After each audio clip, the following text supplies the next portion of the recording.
Okay, a lot of people have asked, or some people, not too many, but a few, why I support Trump over Cruz. And I was thinking about it the other day, and it boils down to three main points.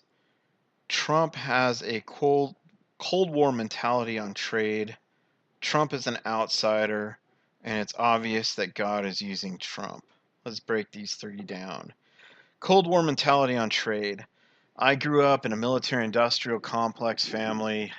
One of my relatives was a scout for George Washington's army. Both my grandfathers were in World War II. One got a Silver Star fighting the Germans. The other was at Pearl Harbor and a bunch of other naval engagements. And my father was an Air Force veteran and later a defense contractor that dealt with nuclear weapons and electromagnetic pulse and a whole bunch of other stuff that I don't know about. My mother was also a defense contractor who dealt in the similar types of things, though she got out of it earlier to raise myself and my sister. And but through them all, I just kind of absorbed this worldview, this militaristic worldview back then, because in the Cold War it was deemed extremely important to have a competent and powerful military, and it was understood that that military rested on an industrial economy. And that further breaks down in three ways. One is you wanted an economy to be robust that provided wealth that you could tax so that you could pay for this military.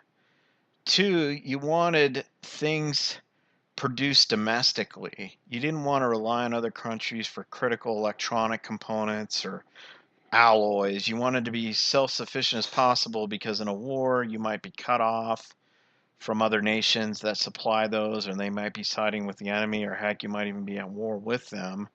You wanted to avoid things like chipping, where people could embed things in electronic devices and turn your stuff off or play with it or know how it works and know what its weaknesses are.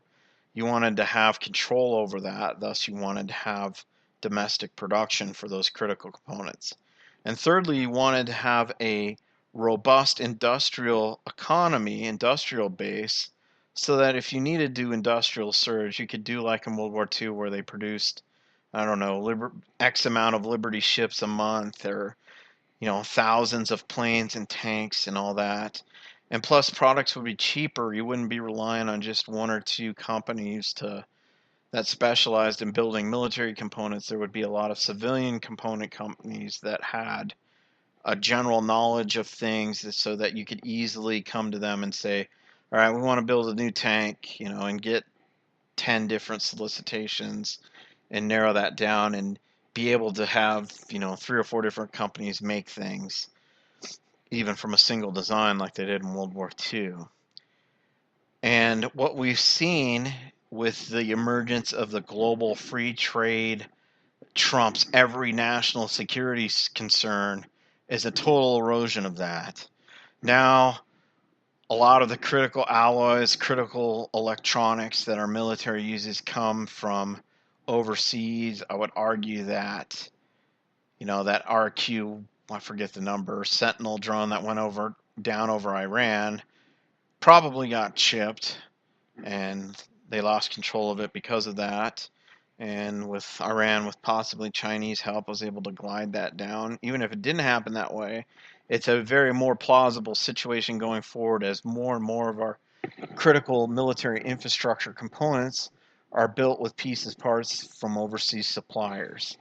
So that wouldn't have been tolerated in the Cold War, but it's a given now. And the same thing with having a robust industrial base. We've given thousands of factories away, employing thousands of people. I lived in the Midwest for 5 years. It was so depressing. You just drive by the remnants of these massive factories that were, some of them almost like a mile long, which were just empty warehouses now, doing nothing. Where before, all those factories produced goods, provided jobs, and employed people and generated wealth that could be taxed, provided industrial capacity that could be used in a national security emergency. Where now all that's gone. It's all gone mostly to China, India, Asia, Latin America. Again, that wouldn't be tolerated in the Cold War. And thirdly, um, what I say, the industrial components are no longer made here, the critical ones. Our economy, we've let our industrial base, but our economy is kind of this big lie now. Well, we say it's doing good. They've redefined, and you can Google this yourself, in 2014 how GDP is configured so that they can add more factors in so it appears the GDP is growing when actually it's contracting. And a lot of that has to do with outsourcing. I mean, there's certain 1% types who love outsourcing, the 1% of the 1%, because they can take American labor, which is expensive. There's a lot of regulations that bring up the expense even more, benefits, all this type of stuff. And again, I'm not saying that overregulation isn't bad. It is, and it's a huge problem with American competitiveness. But the bottom line is, if you're competing with a person who works in a third world country who's making $3 a day or less and is working 14 hours a day, you can't compete with that as an American labor person. You just can't. And I don't care how you spin it around, it creates these negative feedback cycles where you have companies that are trying to compete with labor overseas. So instead they go, well, screw it, we'll just move overseas, tap into that labor. We can give our management staff huge raises as we lay all these Americans off. And it kind of sucks too, because a lot of times the American taxpayer and American society was like an incubator for that company. That company wouldn't even exist if it tried to develop in the societies that it's moving to. But screw them. They don't know any allegiance to us, right? It's all the almighty dollar or yen or whatever. So they go over there. So then there's more people out of work here. The government spends more of the tax revenues on giving benefits to unemployed people. Again, that's all a lie where they say the unemployment rate is really 5%, but yet there's 90 million people plus that aren't in the workforce. That just doesn't translate. And it's a fake math. So the economy is actually contracting. 1% are getting rich while the rest of the economy's going to hack. It's creating these negative feedback cycles where now that all these people are out of work, government's providing them more dole, which increases debt, which is bad, which increases the tax burdens on the existing companies that stay here, so they move. And when they move, there's more people out of work, which creates more demand for government dole, which again increases tax burdens on the existing companies. And it's just this negative drain. And it's the same with consumer products where, oh, yeah, we need cheap products. I want Walmart cheap stuff. So everyone goes to Walmart or China Mart and buys cheaper products that break often, that aren't very good usually. And that further puts domestic companies, which would have made those products, but they'd be more expensive because of labor, out. So there's more people out of work, which puts more pressure on the existing wages. Wages have been stagnant in this country unless you're part of that 1% group, generally for like the last, I don't know, 20, 30 years or so. Puts more pressure on people's incomes. And again, taxes and all sorts of little hidden fees are always going up. So, of course, people want cheaper products. So they go to Walmart and buy more cheaper products. And again, you have these negative feedback cycles. None of this would have been tolerated in the Cold War type of mentality. It just would have been instantly known that that's a national security threat. Or now this false religion of trade, always good. I'm not saying that trade isn't bad. I get specialization, where if one country produces something and they can do it at a third of the cost of you and are really good at it, and you produce something they need, you trade, and it's a good deal for both people. But people are naive about trade and don't understand it can be used as a means of asymmetric warfare. You had trade in our past, which they called mercantilism, was basically you had these nations like England, which would produce consumer goods that generated wealth, and they would ship them off, and then the companies that they got shipped to would ship raw materials back to England so they could build the consumer goods. But England kept most of the wealth. I would argue that's where America's going. We're becoming an economic colony of the rest of the world, where it's mercantilism against us, where we're shipping away our raw materials. We're allowing Russians, through Hillary's latest deal, to come over and grab uranium.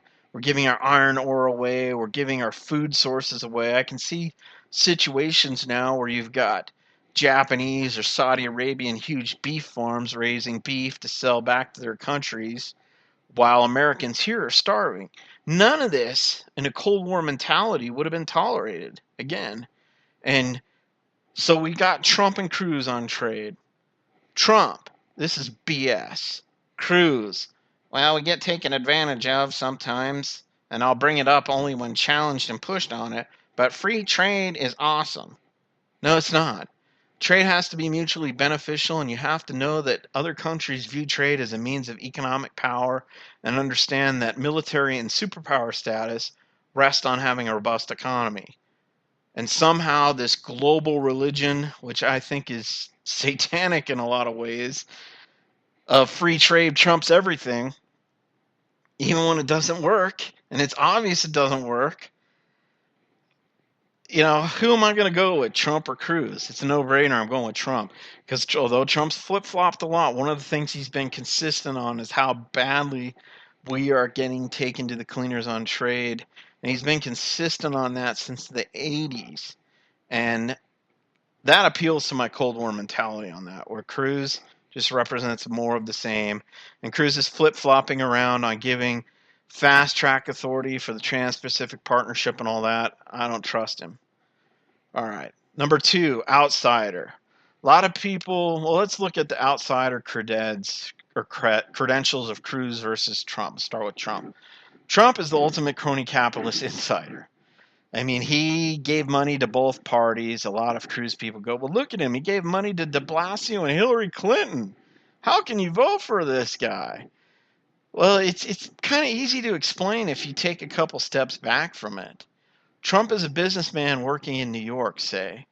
And if he's working on $1 million deals, and all he has to do is give 20,000 or so to de Blasio's campaign, and that turns de Blasio from a foe that is going to hassle Trump at every possible moment and possibly shake down Trump at any time through various regulators and all that.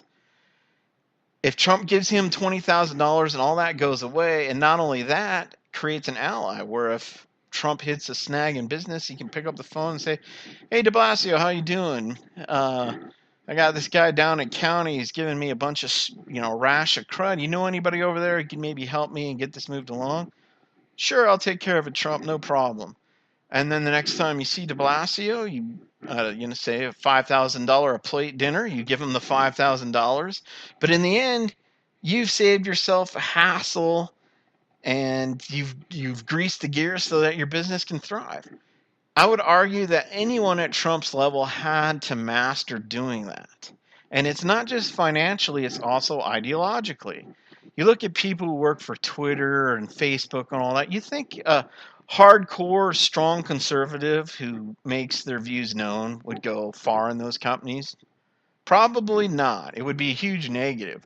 I mean, if they were absolutely the best of the best in their business, where Facebook or Twitter couldn't get rid of them, they were irreplaceable, they could get away with it. But other than that, man, they're gone.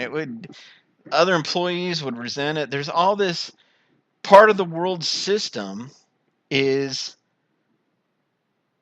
pushing an ideology, and part of business is that you can't rock that ideology too much. You see that with, say, Kurt Schilling, who came out and said a dude using a woman's bathroom is bad. He got fired from his job. It's the same way with business. You've got it. Why do all these big corporations have PR departments? You think they like having that? No, it's so they can pretend to blow smoke up everybody's rear. Excuse me. And appeal to the prevailing world atmosphere. If you look at Ephesians, that principality of the air type of thing that's pushing people's ideologies generally away from God and towards a globalist world system. But I'll get into that in a little bit. But Trump, it doesn't surprise me that he played that game at all, where Cruz people are horrified by that. But Trump is not a politician, never was. But all of a sudden, boom, he comes in to the political arena against everyone, against his own party, against the news media to a large extent, although some could argue the news media actually favored Trump, and I think they did in some ways. He came, but they won't. Once Hillary gets involved, it'll be Trump bashing time for them. Um, he went up against all the establishment mouthpieces like the National Review, Red State, to some extent the Daily Caller, all these conventional, supposedly conservative groups that have sat by and watched the country kind of collapse and have not really done anything to restrain Obama, suddenly ignite with a fiery passion to stop Trump, and Trump just cuts through them. Um, to me, that's pretty good outsider creds. And plus, it's kind of like hacking, where the government will go to hackers and say, okay, you're the best hacker, you've screwed up our systems multiple times, breached them. Rather than go to prison, you're going to work for us for 5 years. We're going to flip you from a black hat to a white hat. So sometimes the people who know best how to fix things are people who know how to manipulate them best. And I would argue that Trump, being successful as he is an expert at manipulating politicians, business people, all that. So that gives him a good resume, in my view, as far as being able to fix things. And he's not a part of the Washington political establishment. He's a businessman. So that's huge creds for me on the outsider. Let's compare that to Cruz. Cruz was a Bush minion. Cruz hasn't had a whole lot of work experience. In fact, the work that he did do was for a private law firm that represented China against American interests. Uh, he is a political lawyer, part of the Washington, D.C. class of people. Now, he claims he's against the D.C. cartel, he's against the Washington establishment. And I would argue in a lot of ways he is. Cruz has some good credentials in some ways. But at the same time, he's come up through the system. As he's been running against Trump, the system has invested heavily in him. They're not going to do that unless they expect a return. These people are not stupid. He does benefit from a position of being the one that they want to use to stop Trump, who they apparently fear more, which gives thus Trump more outsider cred than Cruz because they fear the outsider, not the one that they think they can control. So a lot of Cruz people are going, oh, Cruz has the establishment right where he wants him. That's why he's getting all this money from him. No. The Bush family initially ticked off at their protege Cruz for running against Jeb. Cruz wisely saw that Jeb didn't have a chance. Once Jeb was blown out of the water by Trump, a lot of the Bush family, Frank Bush, who slept with Chinese prostitutes, and all the Bush apparatchiks and bureaucrats and all that stuff came in and joined the Cruz campaign and started managing it.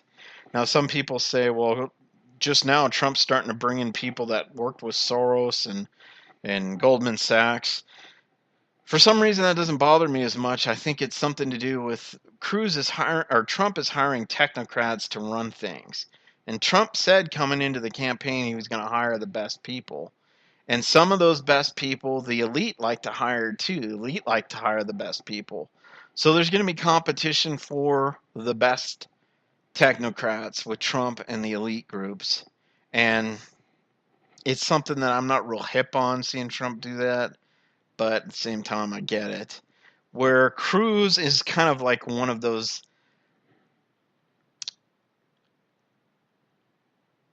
Well, put it this way: Trump did this later as he's moving going into a race with Hillary and establishing a government. Where Cruz is basically getting money from all sorts of. I mean, he relied primarily on three donors: Thule, I forget what the other two are, which were all elites. All these super PAC dark money, the shady tactics. Um, he just, and again, his trade views just show to me that he doesn't really have the outsider credentials that Trump has. And from someone who's studied the occult and the esoteric and all that, I basically view the two-party system as a control mechanism. And Trump is not part of that. His own party's attacking him. Where Cruz, even though he says he's an outsider and stuff, essentially he's like the best politician you can get that can come up through the system, but he's still part of the system. The elite fund him. I don't care what the Cruz supporters say, they do. He's come up with elite credentials. He has a lot of the same ideological beliefs that the elite do. He's got Christian trappings where he's anti-abortion, pro-Second Amendment, a good lawyer, a great mind, but he's still got all the baggage that comes with the system, where Trump's this wild horse of a man who is a snake but isn't part of that, so he has a chance to come in. He doesn't owe allegiance to it, so he has a chance to change it. Or Cruz does owe allegiance to it. They have bought him, and so he's going to be limited on what he can do. Even if his heart's in the right place, he's going to have much less freedom than Trump does, because he owes people to get where he got. Obviously used by God. I mean, the fact that Trump can come in there, go up against all the establishment forces, all the branding and the name calling and them testing out stories, trying to get some kind of tarnish to stick, calling him racist and all these names and everything. And Trump's just being totally unpolitically correct, just slapping all these things aside and growing in popularity daily, to me shows that God's using him. I mean, some people would say it just shows that he's a plant. And I get that. It's a gamble. But the impression that I got and a lot of other Christians got is that Trump is the real deal. He's being used of God. And he's definitely exposing a lot of the corruption that goes on, a lot of where people really stand when it comes to, is it going to be America first? Is it going to be globalist socialism first? And I don't care what party you're talking about. Trump's forcing people to take stands, and it exposes them for who they really are. Where Cruz, not so much. So, and you talk about Cruz being used of God. I think Cruz will be used of God. I do think Cruz is saved. Talking about Christianity, I don't think Trump is. I think, when he talks about him not needing to ask for forgiveness, that's Christianity 101, right? Everyone knows that's a true born-again Christian, that you compare your life to the absolute righteous standard of God. Like, you might be a better person than a lot of people you know or compare your life to, but compared to the absolute righteous standard of God, which analyzes every thought, every deed, and demands 100% perfection, if you're going to spend eternity with God, you should know that you're not going to make it, that you've sinned, that you are damned, essentially. But God is cool. At the same time, he has this 100% righteous standard. He knows we're not going to make that. So he sent Jesus down to die in our place and to take all the sins of the world on himself in a substitutionary death fashion, so that when we believe that Jesus is who he says he is and died for our sins, and we trust him that his blood covers our sins, then we become saved. God looks at us as Jesus' righteousness rather than our own, because Jesus substituted his righteousness for ours when we believe in him. That's what it means to become saved, to become born again. And Jesus takes our sins and pays for them. So if you haven't been saved, I highly suggest you do it, because A, no one can meet the righteous standard of God, and B, it's an awesome deal. It does put a target on you as far as the world's concerned. You're going to have the Holy Spirit living in you, and the Holy Spirit's going to want to clean up sin in your life and sanctify you, turn you away from that and be more like God. But ultimately, you live an abundant life. Christ promises that you will live one that way, and you get to know God, for eternity, and it changes your whole life. And I don't know why anyone wouldn't. I get it if you don't believe that it's true, but I would really pray and seek God and see if it is, if you haven't. Now, saying that, I don't believe that Trump's saved. I hope that he will. Just kind of like Nebuchadnezzar, where he comes in as this wild Assyrian king in the Bible. God uses him, and in the end, I think he does become saved, a believer. Where I hope the same thing happens with Trump, but at this point, I don't think he's really had a born-again conversion experience. Where Cruz, I look at Cruz, and I think he is a born-again Christian. But let's use some analogies here. Now, let's say I'm applying for a job as a nuclear submarine captain. I go up and the guy goes, well, what's your credentials? I'm a born-again Christian, I'm saved. And I've got all the right creds, and I'm anti-abortion, anti-gun, or I'm pro-gun rights. all the conservative kind of tribal stuff I'm solid on. Well, do you know anything about nuclear propulsion? Machinery, mechanics, tactics? Nope. And then another guy shows up who's been in the Navy for 20 years, has experience with nuclear propulsion, knows the science behind it, knows how submarines work back to front. Which guy are you going to want? Wasn't it Martin Luther King who said, I'd rather have a competent Turk than an incompetent Protestant? I don't think that's the exact quote, but the gist of it is that. I'm not hiring I'm not hiring Trump as a public servant through my vote or through my efforts and support to be my pastor, to be my spiritual confidant. I'm hiring Trump, so to speak, as someone who knows how corrupt the system is firsthand because he's manipulated it. He's my black hat hacker that I'm going to turn into a white hat one and send in to fix things. Where Cruz, I would argue, though saved, isn't ready for that, isn't being used for that. I mean, look at how much effort everybody put in not only to stop Trump, but also to support Cruz, all the millions of dollars that went into his campaign. And he fell short. I think if God was behind him, he would have been successful. And God might have another plan for Cruz. Maybe this humbling experience will smack his ego down, make him more humbler, and that will open him up to a lot more uses by God. But for right now, it just appears to me that the momentum's behind Trump. And I see the signs of that by how easily he's slicing through whatever is put in front of him.